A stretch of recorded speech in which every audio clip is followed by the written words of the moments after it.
자기를 찾는 여행. 오늘은 정유민 목사님 순서입니다. 예. 제가 내가 나를 모르는데 너들 나를 알겠느냐. 우리 지성수 목사님 페이스북에서 그대로 가져왔습니다. 나를 찾아서, 어, 신학이 뭘 인간적, 비인간적, 반인간적일 수 있는가? 왜냐하면 신학은, 인간학이다. 그래서 신학이 전제하는 인간학, 그러니까 우리가 조직신학 중에서 신론, 그다음에 이제 인간론이 있습니다. 근데 이 인간을 사회적, 역사적, 실존적 인간학으로 출발합니다. 그렇죠? 그러니까 신학에서 다루는 인간은 교리적 또는 신학적 인간을 뛰어넘는다는 거죠. 근데 문제는 신학이 다뤄야 할 인간학은 사실은 생물학적 인간을 뛰어넘어야 되고, 심지어는 종교적 인간을 뛰어넘어 영적 인간으로 가야 된다. 그래서 우리가 뭐 여기 제가 써놓은 게 이제 라틴어가 있습니다. 그래서 그게 이제 마이클 폴란이라는 헝가리 출신의 유대계 물리학자며 철학자인데요. 형과 동생이 동시에 유명합니다. 칼 폴라니도 있는데 이 마이클 폴라니에 의하면 이런 얘기를 했어요. Human beings must be known to be loved, but divine beings must be loved to be known. 이렇게 말했습니다. 이 말은 인간이 사랑받는 존재가 되기 전 또는 인간이 사랑받는 존재가 되기 위해서는 반드시 깊은 인간 이해가 우선되어야 된다. 그러니까 인간의 전제 조건은 인간 이해다라는 거죠. 그러니까 must be known to be loved. 그러니까 사랑받기 위해서는 반드시 인간은 이해되어져야 된다. 그러나 신은 반드시 경외와 헌신의 대상이 되어야 된다. To be known. 신의 본질과 신에 관한 진리의 깨달음에 이르려면은 그러니까 신을 향한 경외와 헌신은 신의 본질과 진리의 깨달음으로 이끈다라는 거죠. 요게 본인이 말했던 겁니다. 이 마이클 폴라니의 이러한 그 인간의 전제 조건인 인간 이해는 바로 인격적 지식이다라고 본인이 명명했습니다. 이 인격적 지식은 본인의 사상인 그 탈비판 철학에 근거하는데요. 탈비판 철학은 우주를 관측과 측정이 가능한 거대한 기계로 파악하는 뉴턴의 기계론적 근대 과학을 비판하는 생각인데요. 제가 읽어보면 이렇습니다. 폴라니의 탈비판적 철학은 특히 지식을 창조하는 과정에 주체가 적극적으로 참여하거나 헌신적으로 몰입하는 행위. 저는 이걸 동양에서는 수행정진이라고 하지 않을까. 그러니까 주체가 적극 참여하는 이 행위가 결국 지식 창조 과정에 열정과 신념을 개입시켜서 지식의 타당성과 객관성을 훼손한다는 주장, 이러한 주장은 지식의 본질적 성격을 오해하는 데에서 비롯된다고 비판한다.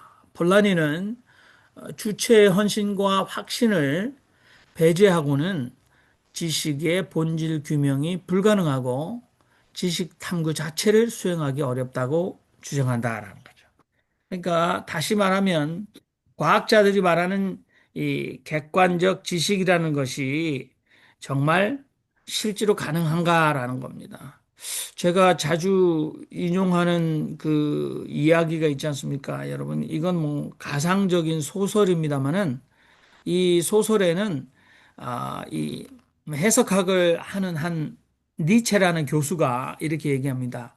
의도적인 건 아니지만 텍스트 주석가들은 언제나 부정직합니다. 왜냐하면 주석가들은 자기 자신의 역사적 틀에서 벗어날 수가 없기 때문입니다. 라고 강연을 했더니 그 고전 문헌학을 전공하는 이 니체 교수님께 학생들이 묻습니다.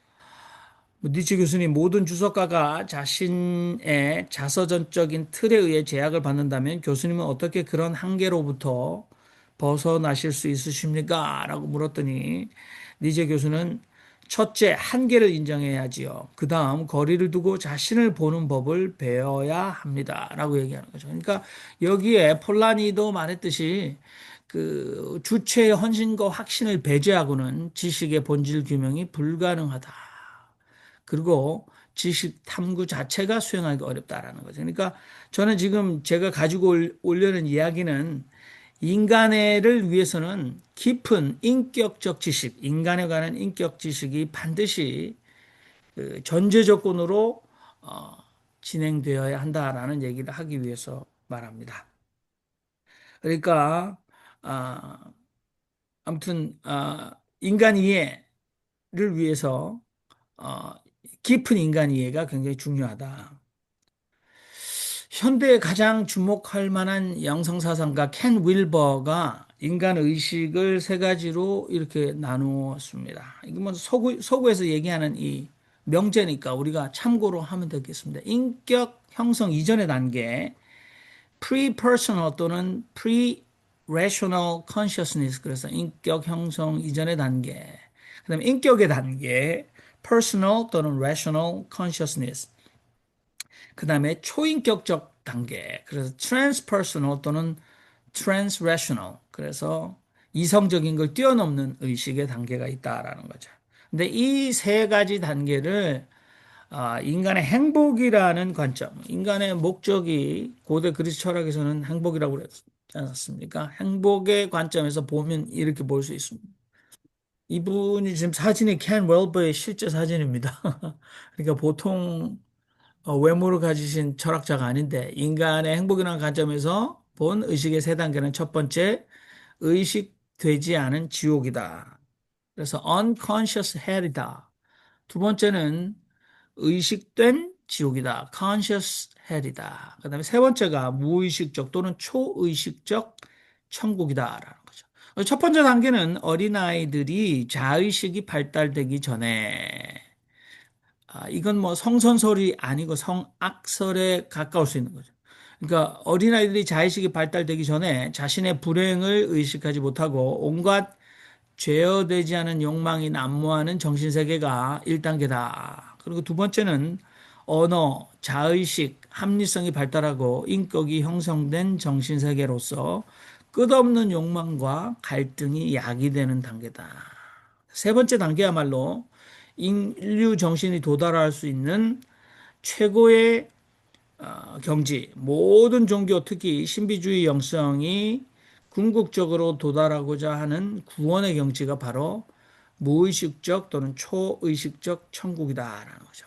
이제 저희가 집중해야 하는 것은 인간의 그 자기 자신에 대한 생각, 이것도 이 단계, 그러니까 너희는 나를 누구라 하느냐가 아니라 나는 나를 누구라 하는가라는 의식 세계도 궁극적인 단계가 있다라는 거죠. 근데 이건 서양인들만 그렇게 얘기하는 것은 아니다라는 거. 저는 빨리 가야 되겠습니다. 불교 사상에 보면 이 진울국사 고려시대의 선사가 불성 사상을 얘기합니다. 불성이 곧 인간의 참된 마음, 그러니까 깨달음이죠. 불자라는 말은 깨달은 사람이라는 거죠. 그러니까 깨달은 마음이야말로 인간의 진심, 참된 마음이자 본래적 성품이다라고 얘기합니다.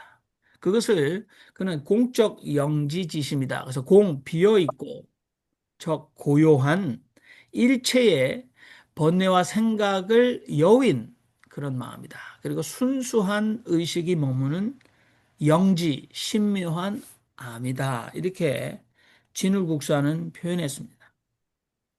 우리가 독일의 영성 신학가 또는 독일의 영성가 대표적인 영성가 여러분 좋아하시는 분 많이 계신데 마이스트 에커하르트는 이 불성을 지성 또는 인텔렉투스라고 라틴어를 썼습니다. 그다음에 독일어 아인바러 맨시 그래서 a true human being이다. 그래서 이것은 인간의 영혼의 불꽃과도 같은 실제로서 인간 영혼 안에 있는 창조되지 않은 힘이다. 이렇게 얘기합니다. 아, 그리고 인텔렉투스는 단순히 이성적 사고나 추론과는 구분이 된다. 그리고 이성은 논리적이고 분석적인 과정이지만 인텔렉투스는 신의 세계로 향하는 능력이다. 그리고 인텔렉투스는 사랑과 더불어 신과의 직접적인 합의를 가능하게 하는 인간이 가진 핵심적인 요소다. 뭐 영과 가까운 거죠. 아까 영지, 그죠? 그다음에 인텔렉투스는 신적인 무에 대한 깊은 이해와도 연결된다. 그래서 사실 그것이 생각상이든 아니면 형태상이든 상을 통해 사물을 인식하고 분별하는 분별지, 그것과 인텔렉투스는 또는 영지는 어, 이게 구분됩니다. 뿐만 아니라 깨달음의 지혜를 한자로 하면 반야인데 반야와도 구분된다는 겁니다. 그래서 우리가 영어 문장에서 I think, I know, I feel 이라고 했을 때 I가 주격 대명사 I는 의식하는 주체인 인식 주체. 그러니까 이것은 그래도 표피적 자아일 뿐이다라는 거죠. 그 다음에 you know me 했을 때 I know me 할 때 me라는 것은 이미 목적격 대명사입니다만은 이것은 알의 대상이 되는 이 여기서 알매 대상이 되는 이 자아죠. me라는 거는 you know me, you like me, 뭐 you hate me 했을 때 이 me는 상대방의 알매 대상이 되는 자아로서 대상을 의식하고 또는 또다시 의식을 대상화해서 포착되는 자아, 대상 세계에 의해 형성된 자아, 세계와 관련 속에서 형성된 자아. 근데 진정한 자아가 아니다라는 거죠. 여기서 중요한 말이 있습니다. 제가 그 인용하기 전에 이 브루하드 아라니아카 우파니샤드에 나오는 현자 야즈나발키아가 한 말입니다. 여기 보면 You cannot see the seer of seeing. You cannot hear the hearer of hearing. You cannot think of the thinker of thinking. You cannot know the knower of the knowing. This is yourself that is within all. Everything else but this is perishable 또는 ill이라고 아픈 또는 뭐 이렇게 했는데 뭐 직역해 보면 당신은 보는 자의 봄을 볼 수 없고 듣는 자의 들음을 들을 수 없으며 생각하는 자의 생각을 생각할 수 없고 아는 자의 알을 알 수 없다. 이것은 모든 것 안에 있는 당신의 참된 자이다. 그래서 여기 self를 대문자로 썼어요. 그러니까 본인들의 말로는 아트만이죠. 이것 외에 다른 모든 것은 덧없는 것일 뿐이다. 이게 perishable, 뭐 상하고 없어지는, 썩어지는 또는 고통일 뿐이다. 그런데 이 말은 바로 보는 자를 보려 하지 말고 듣는 자를 들으려 하지 말고 생각하는 자를 생각하지 말고 아는 자를 알려 하지 말라. 이는 바로 모든 것 안에 있는 너의 참된 자아일 뿐이다. 이 밖에 모든 것은 해로운 것이다. 라는 거죠.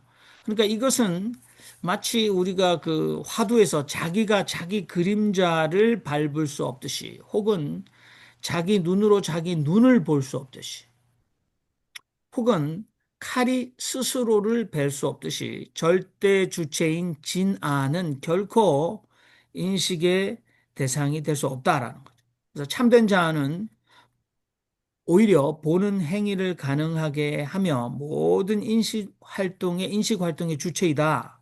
참된 자아는 듣는 행위의 목격자이며 귀 자체나 소리를 처리하는 마음이 아니다. 참된 자아는 마음과 그것이 만들어내는 생각과는 구별되며 생각 그 자체를 가능게 하는 궁극적인 의식이다. 참된 자아는 궁극적인 아는 자이지만 지식의 대상으로 알려질 수는 없으며 모든 존재의 가장 내적인 존재인 본질이며 내적인 본질이며 보편적인 의식이다. 이 참된 자 외의 모든 것, 즉 몸, 감각, 생각 등은 일시적이며 변화하며 고통을 겪게 한다. 이렇게 우리가 풀어낼 수 있는 거죠. 그래서 true self는 the ultimate, 그러니까 ultimate observer or cognizer, 인식하는 주체다. 궁극적인 관찰자 또는 궁극적인 인식자이다. 그래서 우리는 You cannot observe, hear, think, or know the ultimate self through the limited senses and mind. 그러니까 우리 인간의 제한된 감각이나 마음으로도 이 궁극적 자는 알려질 수 없다. 그러므로 이 궁극적 자, 대문자 self 또는 뭐 우리가 풀어내면 true self 이것은 within all 모든 것 속에 있기 때문에 이것은 transcendental reality 그러니까 초월적 실제다. That lies beyond the ordinary faculties of seeing, hearing, thinking, and cognizing 이렇게 풀었습니다. 내가 인도 분 다시 한 분을 더 모시고 오면 바로 라마나 마하리시죠. 라마라 마하리시는 오조 라즈니시 또는 지두 크리슈나무르티와 함께 크리슈나무르티와 함께 세계 3대 성자입니다. 이분이 하신 말이 Your own self-realization is the greatest service you can render the world. 그러니까 여기 보면 다 대문자로 썼죠. 그러니까 궁극적인 자를 실현하는 것, 자기 자신에게 그것이야말로 당신이 이 세상에서 할 수 있는 가장 위대한 일이다라고 얘기했습니다. 이분은 라마나 마하리시는 제가 사실은 다석 선생님 전에 관심을 많이 가졌었는데 나는 누구인가라는 질문을 계속해서 가지고 자아 탐구에 집중하면서 일상적 알매 대상이 될 수 없는 절대적 주체를 피상적인 나와 구별해서 I, 그래서 나의 나라고 부르는 거죠. 그래서 나의 신체적 마음이나 어떤 의식 상태를 가리키는 나의 나와, 피상적 나와 나의 나를 구분했습니다. 그래서 이 피상적 나는 나의 의식 상태를 가리키는 말 또는 다양한 경험들에 의해서 형성된 현상적 자 또는 대상과 인식 내용에 따라 수시로 변하는 자, 아파하고 슬퍼하고 욕망하고 비교하고 갈등하는 자라는 거죠. 그래서 라마나 마하리시가 지적하는 인간의 모든 불행은 바로 이 현상적 자, 세속적 자 또는 가변적이고 이기적이고 변덕스러운 자아를 참나로 오인하는 데서 온다라는 것. 반대로 인간의 궁극적 행복은 즉 해탈은 지혜의 길을 통해 참나를 발견하는 자기 탐구와 자기 발견만으로 가능하다. 그래서 제가 이때까지 얘기했던 이 보편적 자인 또는 초인격적 자인 참나는 진울 국사의 불성 또는 진화, 왕陽명이 얘기하는 진기, 장자가 얘기하는 진인 또는 진울 국사의 공적 영지지심, 그리고 힌두교 우파니샤드와 베단타에 나오는 아트만, 에크하르트의 지성 또는 에이와로맨시, 에인아로맨시 그러니까 a true self, true human being. 그 다음에 라마나 마하리시의 나의 나. 그리고 마지막으로 우리가 견주어 볼 다석 유영모 선생님의 얼라라는 거죠. 요것만 제가 얘기하면 거의 끝날 것 같은데요. 여기 포기자 파악, 회고여 포척, 성명 일관도, 자우주 개벽 이렇게 다섯 유영모 선생님이 1957년 2월 22일에 이렇게 한시를 쓰셨는데요. 또 박영호 선생님 불의를 하셨고 다섯 유영모 선생님께도 불의를 하셨는데 나를 버린 아들 꽉 잡고 돌보든 너 던져버려. 얼생명 하나로 꿰뚫린 길, 저절로 우주가 열리나니. 이렇게 풀이할 수 있습니다. 이게 이제 마지막 PPT입니다. 여기서 이제 그 버린 아들 얼라는 영아라고 우리가 할 수 있겠죠. 그러니까 다석 선생님께서는 어머니 뱃속에서 나온 다석 선생님의 직접적인 이 코테이션입니다. 어머니 뱃속에서 나온 이 몸은 참나가 아니다. 이 몸은 흙 한 줌이다. 하느님이 보내시는 어리 참나이다. 이 참나는 영원한 생명이다. 우주 안팎에 가득한 한없이 크고 강한 호연지기의 얼라다. 그랬어요. 그래서 여기 어, 포기자팍이라고 했는데, 포기라는 말은 불만에 차서 마구 행동함, 상할포, 버릴기. 그다음에 여기 파악이라는 말은 꽉 잡아줌, 잡을 파, 쥘악입니다. 그다음에 회고녀, 그래서 회고라는 말은 돌아다 봄이죠. 그리고 녀는 여인 여가 아니라 너여라고 보셔야 됩니다. 여기서 포척이라는 말은 던져버림, 버릴 포, 던질 척. 그다음에 이제 얼생명을 성명, 예, 얼생명. 그다음에 개벽이라고 표현한 거죠. 다석 선생님이야말로 한국어로 얼라의 자유를 위해 제나는 죽어야 한다. 제나가 죽지 않으면 얼라의 자유는 없다. 거짓 나인 제나가 부정될 때 참나인 하느님에 이른다. 정신 생명인 얼라를 얻기 위해 육체 생명인 몸나를 버리는 것이 천명이다. 하늘 생명이다라는. 우리가 육체의 생명, 그 다음에 사명, 그 다음 단계가 천명이다. 좀 평소에 많이 생각하는데, 다석 선생님 이 지천명에서 천명은 육체 생명이 몸나로 솟나는 것이다. 육체를 미워하고 세상을 버리는 것은 짐승의 삼독을 버리는 것이다. 근데 우리가 여기서 다석 선생이 육체를 미워했다고 해서 지나치게 이 금욕주의다 이렇게 표현하는 건 굉장히 단순하게 다석 사상을 문자적으로 비판하는 거다라고 하셔야 됩니다. 여기 포척, 버릴 포 던질 척. 이 포척은 불교에서 이 제나를 없애라. 제나를 없애라. 그러니까 제법 무아. 근데 이것은 이제 성서에서 우리가 굳이 근거를 가져오면 이 마가복음 8장에 너희는 나를 누구라 하느냐 했을 때 이 수제자인 베드로가 주는 그리스도십니다라고 예수님에 대해서 예수님의 이 정체에 대해서 얘기를 했습니다. 그럴 때 예수께서 비로소 예수의 고난을 얘기하죠. 마가복음 8장이니까 16장의 절반이고 마가복음의 분수령인데 예수께서 그 얘기를 했을 때 베드로가 결단코 이런 일이 주님께 일어나지 않을 거다라고 했을 때 베드로를 어, criticize sharply. 그래서 베드로를 꾸짖었다. 그 꾸짖음의 내용이 마가복음 8장 33절이죠.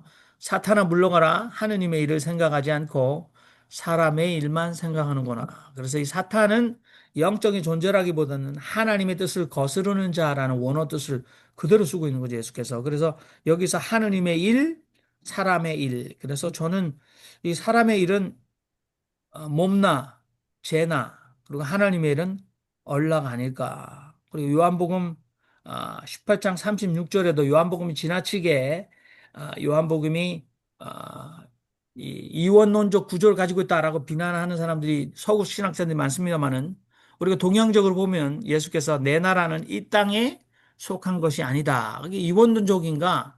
저는 하나님의 나라 또는 구원 뭐 이런 것은 저는 영에 있다라는 거죠. 얼라에 있지 몸나 재나 이 땅에 속한 건 아니다라고 풀이해야 되지 않을까. 그래서 다삭 선생님은 몸을 지나치게 사랑하고 여기에다 전 목적을 두어서는 안 된다. 하나님의 얼을 기르기 위한 한도 안에서 몸을 건강하게 해야지 몸을 전 목적으로 해서는 안 된다. 그래서 몸을 무지무지하게 사랑하는 현대의 정신은 목적 전치 현상이다. 그래서 다섯 선생님은 제가 계속 코테이션 합니다. 우리가 탕자처럼 하느님 아버지께로 돌아가기만 하면 하느님께서 하느님의 생명인 성령을 넉넉하게 부어주신다. 하느님의 성령을 받아 얼라로 하느님의 아들, 딸, 하느님의 자녀가 된다. 다섯 선생님 하나님의 아들만 썼습니다. 다섯 선생님이 다른 그 시에 보면 봉제통비 성종시라는 말을 쓰셨어요. 이 봉제통비라는 말은 이게 태아가 양수 속에서 9달을 동안 탯줄로 산소를 공급받아 살았다. 이게 봉제통비라는 말은 태아가 태어났을 때 상황을 그린 사자성어입니다. 봉제는 갓난 아기의 탯줄을 끊어 봉함, 봉알봉, 배꼽제. 그래서 봉제통비. 근데 이게 9달 동안 탯줄로 산소를 공급하면서 존재하죠. 그러나 갓 태어나서 첫 울음과 함께 새로운 숨길이 열렸다. 그래서 이제는 물 속에서 탯줄로 호흡하고 산소와 영양분을 공급받는 게 아니라 스스로의 몸으로, 코로 숨을 쉬어 산소를 얻게 된다. 그래서 이것을 박영호 선생님께서는 생물이 30억 년 동안 바다에서 진화하다가 약 3억 6천만 년 전에 원시동물 이크시오테가 육지로 올라와 호흡하게 되는 것과 동일하다. 그러면 그 다음 단계의 호흡법이 인간에게 바닷속에서 숨쉬다 육지로 올라와 숨을 쉬는 이 기간을 보라. 3억 년과 3억 6천만 년의 차이다. 그러니까 그 빼야지 되는 거죠. 그런데 2000년 전에 또 한 번의 다른 차원의 숨쉬기, 고차원의 숨쉬기가 있는데 그것은 사람의 마음에서 하나님의 성령을 통해 숨쉬는 얼숨길이 열렸다. 그래서 숨 안 쉬면 끊어지는 이 목숨은 가짜 생명이다. 다석 선생님 말씀이죠. 하느님의 성령인 말숨. 그래서 이걸 말씀이죠. 말숨을 숨쉬지 못하면 사람이라 하기 어렵다. 하느님이 보내는 성령의 얼라인 이 말씀을 쉬는 존재야말로 이것이 참나다. 성송 다석 유형문이 이렇게 말했습니다. 오늘날 세상은 나라는 것을 오간과 사지에 한정해 버려 몸의 나밖에 모른다. 그리하여 권력을 쥐고 으스대는 자, 금력을 가지고 뽐내는 자, 명성이 높은 자, 신체가 미끈한 자를 부러워한다. 이게 다 악인의 낯을 보는 것이다. 잘 먹고 잘 산다. 그러면 제가 잘 살거니 생각한다. 이게 다 꿈지럭거리며 짐승 노릇, 벌레 노릇 하는 거다. 나는 몸을 부정한다. 조금 하면 피곤해 지치고 조금 하면 시시하게 죽어버린다. 이러한 몸을 위해 살다가 죽어서 그만두게 된다면 정말 서운할 거다. 그저 남 먹는 것, 입는 것에 빠지지 않겠다는 게 육신 생활의 전부다. 멸망의 몸나가 거짓 나임을 알고 영생의 얼라로 솟나지는 인생이다. 이게 마지막 다섯 선생 코테이션인데 이제 마치겠습니다. 여러분 고생하셨고요.